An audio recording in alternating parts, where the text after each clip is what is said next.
Hey, what's going on everyone? In this video, I'm going to be comparing PureVPN, NordVPN, and Surfshark to see which one comes out on top. So I've actually gone ahead and signed up for all of these services. So I'll be giving you guys a behind the scenes look. And if you stay tuned to the end of the video, I'm actually going to show how these VPN services actually perform when connecting to a geo-blocked server on Netflix. So quickly, just before I do get stuck in, I'll just let you guys know that I do have massive discount links down below in the video description if you are looking to sign up for either of these services. Let's get started. Okay guys, so the first thing I'm going to kick off with is the price. So I thought I would start off with this, as this is by far one of the biggest considerations that many people think about when picking a VPN. And as the VPN industry is very fierce and there's a lot of competition at the moment, there really is no reason why anyone should be overpaying for a VPN service, as they all relatively provide a similar service.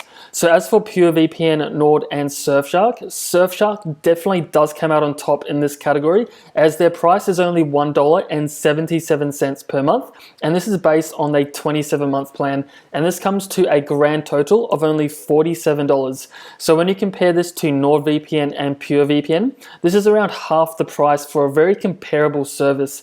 And just as a side note, depending on when you're watching this video, the prices may have changed, so you can check out the links down below in the video description to get the most up-to-date pricing. So in this category, Surfshark definitely comes out ahead. Okay guys, so the next thing I compared between these VPN services was actually the amount of devices that you can connect on the single account. So I didn't think this was really an important consideration before I signed up for a VPN, but once I did and I kind of told my friends and family about it, they pretty much all wanted to use my VPN accounts, just like sharing your Netflix account.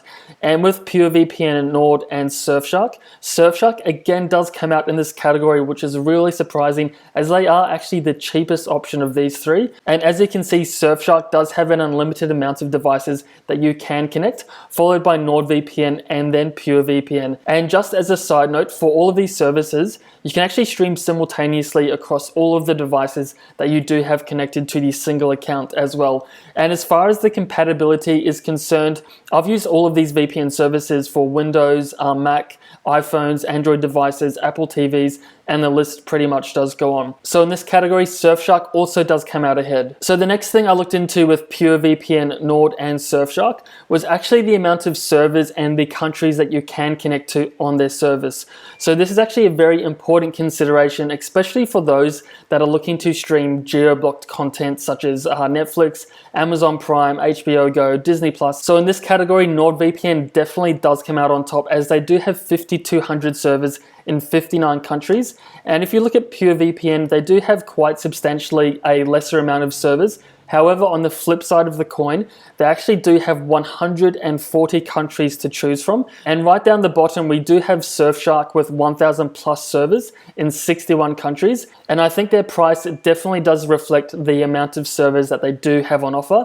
So in this category, NordVPN definitely comes out on top. So the next thing I compared between these services was their VPN protocols, their encryption, their compatibility with torrenting, and also their logging policy as well. So as you can see, PureVPN, Nord, and Surfshark are pretty much the same across the board. They all use the OpenVPN protocol. They all have AES 256 military grade encryption, and they're all compatible with torrenting as well. However, when it comes to PureVPN, they unfortunately do not have a strict no logging policy, as they actually do log timestamps and bandwidth usage as well. So when you compare this to NordVPN and Surfshark, they actually do have a strict no logging policy, which means they don't track any of your usage online at all. So when it comes to this category, I would say NordVPN and Surfshark are on the same level, followed by PureVPN, which really does have to up their game in this category. Okay guys, so the next thing I looked into when comparing all of these services was their compatibility with accessing geo-blocked content such as Netflix, Amazon, and the list goes on. So with all of these services, they all do extremely well for bypassing geo-blocked restrictions and accessing Netflix in different countries. So I've personally used all of these for accessing Netflix. I would say NordVPN is the fastest and most reliable, followed by Surfshark, which is close behind. And then we have PureVPN down the bottom, And to be honest, I have had some connectivity issues with PureVPN.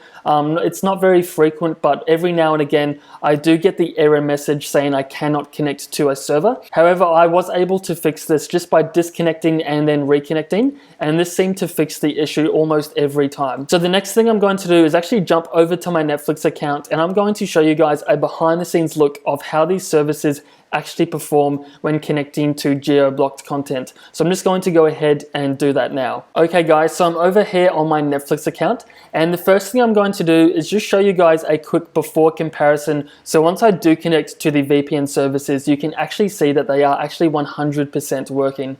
So at the moment, I'm here in Australia and we miss out on a ton of content. And just to show you an example of this, I'm just going to search for the TV show Parks and Recreation, which is one of my personal favorites.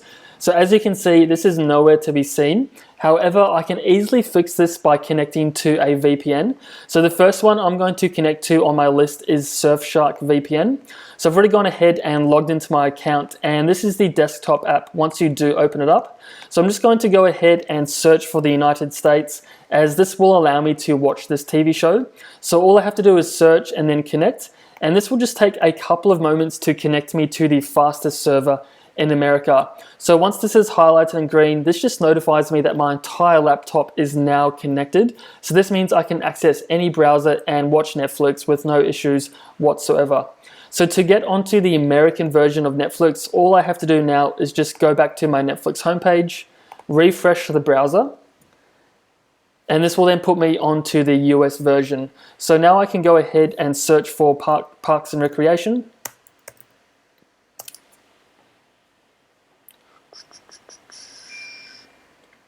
Okay guys, so as you can see, we now have Parks and Recreation plus some additional TV shows that didn't show up in my original search, such as The Office and Friends as well. So what I'm going to do now is just play a really small snippet of Parks and Recreation in real time without any edits, just so you guys can get an indication of speeds and performance when using Surfshark VPN. So I'm just going to go ahead and do that now in real time. And from my own experience, this does take around 5 to 15 seconds for the stream to get going. But once it does, there's pretty much no issues with stuttering or buffering at all. So there you have it guys, that pretty much took around 10 to 15 seconds. And I'm not sure if you can see this, but this is also streaming in high definition as well. So there you have it guys, Surfshark is 100% working for accessing the geo-blocked versions of Netflix. So again, if you are looking to get started with Surfshark, don't forget to check out the discount link down below in the video description. Okay guys, so the next VPN service I'm going to test with Netflix is NordVPN. So I've already gone ahead and opened up the desktop app and search for the United States. So now I'm just going to go ahead and connect, and this will automatically connect me to the fastest and best optimized server in that region. So now I am connected. I can go back to my Netflix homepage, and then I can go ahead and refresh the browser, and this will then put me onto the US version of Netflix, so I can access 3,000 TV shows and movies that I can't find in my country. So again, I'm going to go ahead and search for Parks and Recreation. So as you can see guys, we also have Parks and Recreation available with NordVPN. So again, I'm going to go ahead and play this in real time with no edits, just so you guys can get an indication of speeds and performance. So there you have it guys, NordVPN is incredibly fast when it comes to accessing geo-blocked content, and that only took around 5 seconds to load, which is pretty typical for NordVPN, and this really does reflect their 5,000 plus servers, as they do really provide some of the best speeds for any service out there as well. Okay guys, so that wraps up my comparison of NordVPN, PureVPN and Surfshark. So I personally use all of these services and do enjoy using them. However, when it comes to the one that I recommend the most, it would actually have to be Surfshark, as they are by far the most cheapest option out of the three. And they also do provide a pretty comparable service. They have great speeds, a good amount of servers, and they're also extremely fast as well. So again, if you are looking to get started with any of these providers, don't forget to check out the discount links down below in the video description. And as always, thanks for watching. I'll see you all in the next one.